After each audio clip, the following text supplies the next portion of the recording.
Well, Fox News has learned that the Department of Justice is investigating the competency of former President Joe Biden, specifically when he issued pardons during the final days of his presidency, as well as the use of his autopen in that endeavor.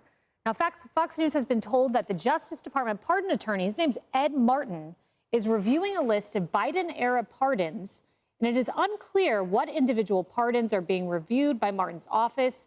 Here's what we do know.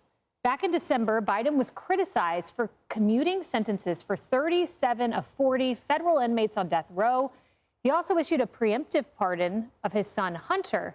Then in January, it was Inauguration Day, actually, Biden granted pardons to more members of his family, to General Mark Milley, to Dr. Anthony Fauci, Liz Cheney, and several other January 6th committee members. Now, Professor Yu, Article 2, Section 2, Clause 1 gives the president the power to pardon. And even Ed Martin, who is allegedly conducting this investigation, has said that's a plenary presidential power. You caused me to pull this baby out and take a look at some things. Nice. I hear it's free. Yes, yes. Look, I wouldn't trust these Biden aides with DocuSign. Don't even ever respond to a DocuSign from these guys, not to mention the autopen. But what this reminds us is the president makes a lot of important constitutional decisions, the pardon power, signing legislation. The only place the Constitution requires him to actually sign it is a bill.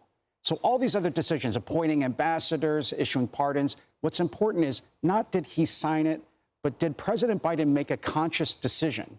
And did anyone record it? So I think that actually makes it worse for the Biden aides and makes it even more compelling that we should have an investigation. Because one thing we'd say is, can Biden name any of these cop killers? Can he name any of the child murderers that he granted pardons to? Does he remember any of their names? Did any aide actually write down the names when he made the decision?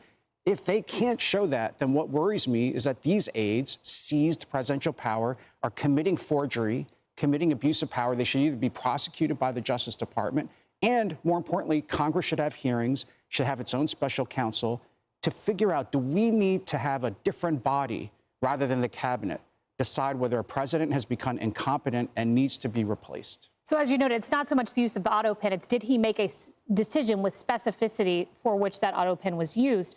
Quick question, though, on that congressional investigation. The subpoenas went out, or excuse me, the voluntary kind letters, I call them, went out May 22nd requesting interviews. It's been more than a week. It's been almost 2 weeks. There have not been subpoenas, and that's in House Oversight Committee. Is there a case to be made for having a special congressional committee? Because 1 year from this month, the January 6th committee had done 1,000 depositions and interviews. So far, we have done 0 in this Congress. I didn't know that, but that shows you the kind of urgency you could get if you had a full congressional special committee like Watergate, like Iran-Contra, and like January 6th, with the power of subpoena. If people don't show up and do the interviews, if they lie to the committee, then the Justice Department can and should throw them in jail. And that will get people off their butts and showing up in Congress. And why should these Biden aides even need a subpoena? They should be out in public saying, I did not commit forgery. I did not take advantage of, as Robert Hur said, a well-meaning elderly man with a poor memory to abuse the power of the United States government. But they're not going to show up on their own, so they need to have a subpoena to force them. Yeah, that makes sense. You know, Emily, I want to play for you. This is Ed Martin, who's doing the investigation. Here are his thoughts on the pardon power. No one, I think, with the standard of sort of reasonableness, thinks that what Joe Biden did at the end of his term was particularly reasonable. Now, I happen to think the pardon power is plenary. If you use the auto pen for a pardon power, I don't think that that's necessarily a problem. But the question is, how did this happen? Just like, by the way, many people said, well, wait, there's 1,500 January 6 pardons. How did that happen? These are big moments, and so they have to be able to withstand scrutiny. And I do think that the Biden pardons need some scrutiny. So he's well aware of the nuances of the law, and his investigation seems to be quite detailed. Yeah, and look what he's saying, plenary, meaning absolute. But the point is that it's not without scrutiny, to your point. And I think what's so alarming, first of all, I note that the mainstream media, again, called this unfounded. But the reality is that it's not so simple as the autopen use. The point is the consciousness. And it was the president himself, Biden, who said he had no idea about one of the policies about which an autopen was alleged to have been used. At one point, we know that he was verified out of the country. And so the issue becomes essentially like, okay, fine, if you delegate, that's one thing. But if it was someone else usurping presidential and executive authority, well, then that's a whole host of other issues, and it is frightening. And I note that if a president has a call, for example, with a foreign leader or whatever, what is it, 4 different versions? There's always a note taker. Everything is recorded. So for this plenary absolute power, for something that is so infinitely impactful with no room for the courts to intervene at all, then shouldn't there then be a record of that consciousness, of that thought process, right? For wills, we have to prove it up, down, and sideways. So why not for this absolute executive authority, should we not rest assured that indeed it was the president and not his whole host of children that were around him and all of a sudden veering from all of his public comments about criminal justice, for example, up until then, although we know that he's a definite sort of cabal family man for sure. And Kennedy, you know, this is why this matters. It's not so much, you know, the Liz Cheneys and Mark Milley's and the political part of this. It's this. This is why this matters to me. Look at this. Louisiana child killer spared by Biden faces death penalty again on the state level after outrageous commutation. He killed children.